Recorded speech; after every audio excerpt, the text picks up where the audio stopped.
Well, welcome once again to another edition of Pray on This. I'm your host, John Pray. Hit that like button, subscribe, and turn on notifications. Justin Trudeau is losing. As I watch our Prime Minister flop around like a fish on the dock, going from issue to issue, I really must look at him critically and ask, how long can this man stay in power? For 4 weeks, he has denied, deflected, and outright disappeared from questions of Parliament and the media about the Chinese Communist Party interference in our elections. First, from outright denials to finally, I'm appointing an expert to deal with this. He's used the entire Liberal playbook, and it's the stuff that the media usually eats up and gives him a pass on. However, not this time. This time, little old Justin has been caught in the type of scandal that no one likes, and the media never let it get swept under the rug. Even his choice of special rapporteur, he didn't get the pass he was expecting. Everything looked fine, but wait, David Johnston, the former GG of Canada, is a longtime family friend and neighbor of the Prime Minister, a personal friend of the Prime Minister's father, former Prime Minister Pierre Trudeau, and a member of the board of directors of the Trudeau Foundation. Now, no one is questioning Mr. Johnston's integrity. I have an incredible amount of respect for the man. But we are questioning, can he truly be independent considering his personal ties to the Prime Minister? Yesterday, the Conservative Party of Canada put forward an opposition motion to force Katie Telfer, the PM's chief of staff, and other senior ministers and staffers to testify at hearings. It was suggested that Trudeau was seriously considering making this a vote of confidence on his government in an effort to make the NDP support his government. This morning, he said that this would not be a motion of confidence, and Jagmeet got to talk tough. Either the Liberals stopped their filibustering committee or his NDP would support the motion. Justin has backed down. He has also put a fast timeline on Johnson to say whether or not the public inquiry into election interference is needed. I believe that's towards the end of April. Again, one must ask, why the lightning speed now after 4 weeks? He's tried to punt the issue, hoping it would go away. Well, I have the answer for you.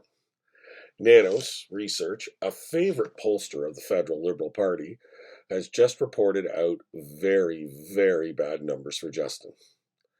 He is 7 points behind nationally to the Conservatives.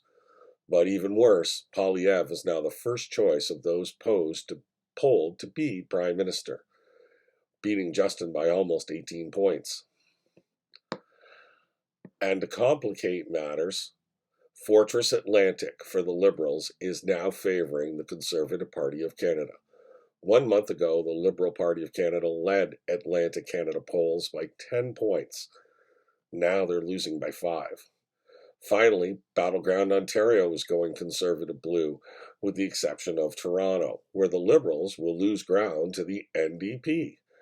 The only bright spot in the poll is that Trudeau is still favored by women by 20 points over Poilievre. But I did a much deeper dive on the numbers.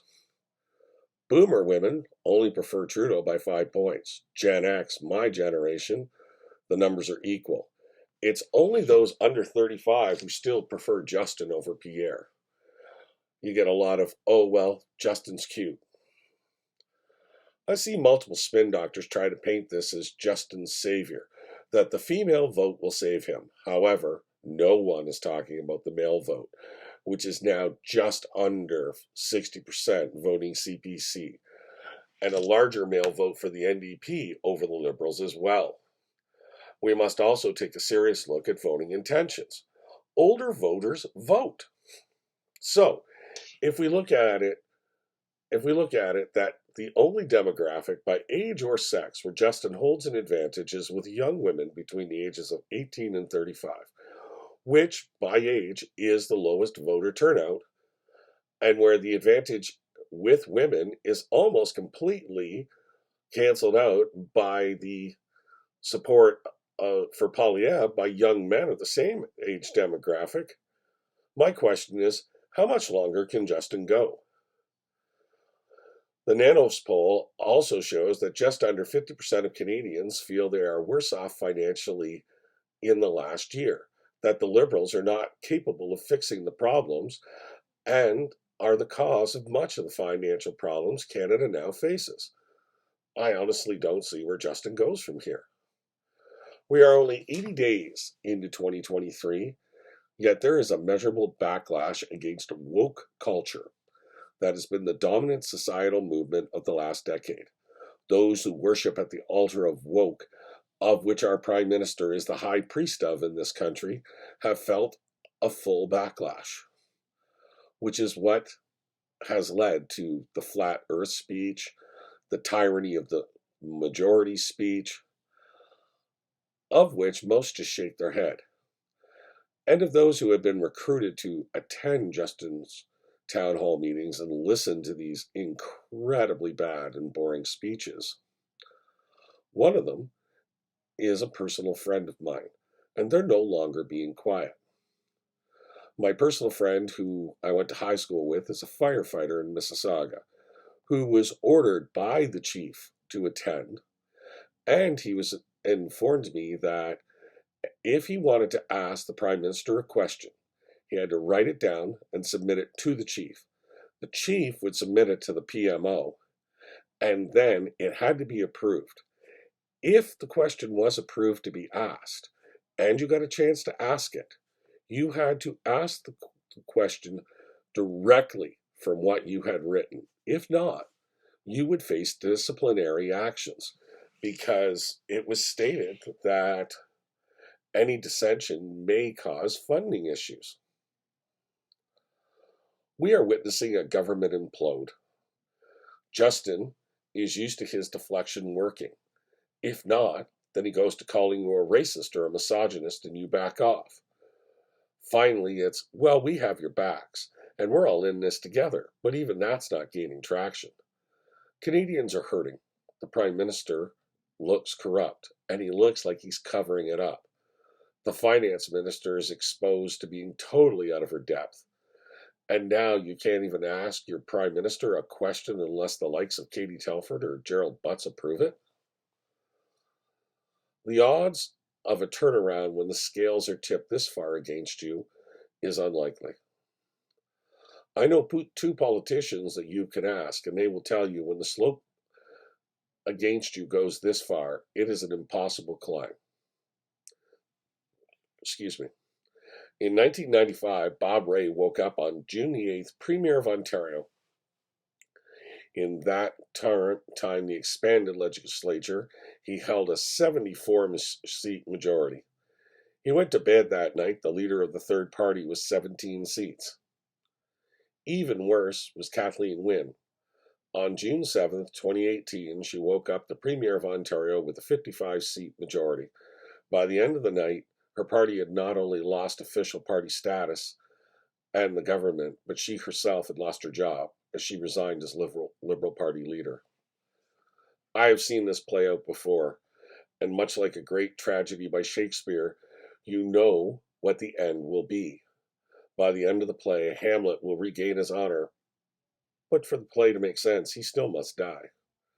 Well, I'm not sure Justin Trudeau ever had any honor to start with, so I'm not sure how he can regain what he never had in the first place.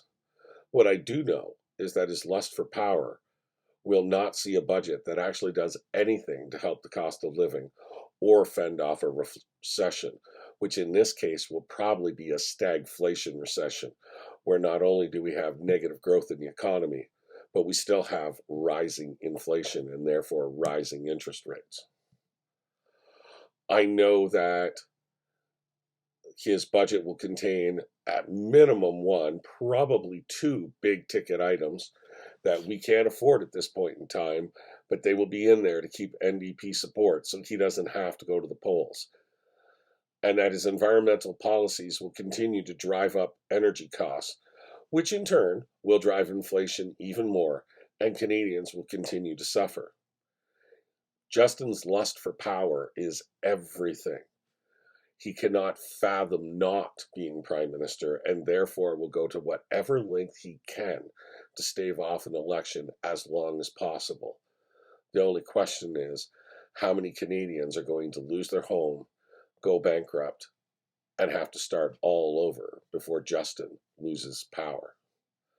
The one thing I can say for sure is when the election does come, Justin, it will be the end of your political career and perhaps the end of the Liberal Party of Canada. That, as always, is Pray on This.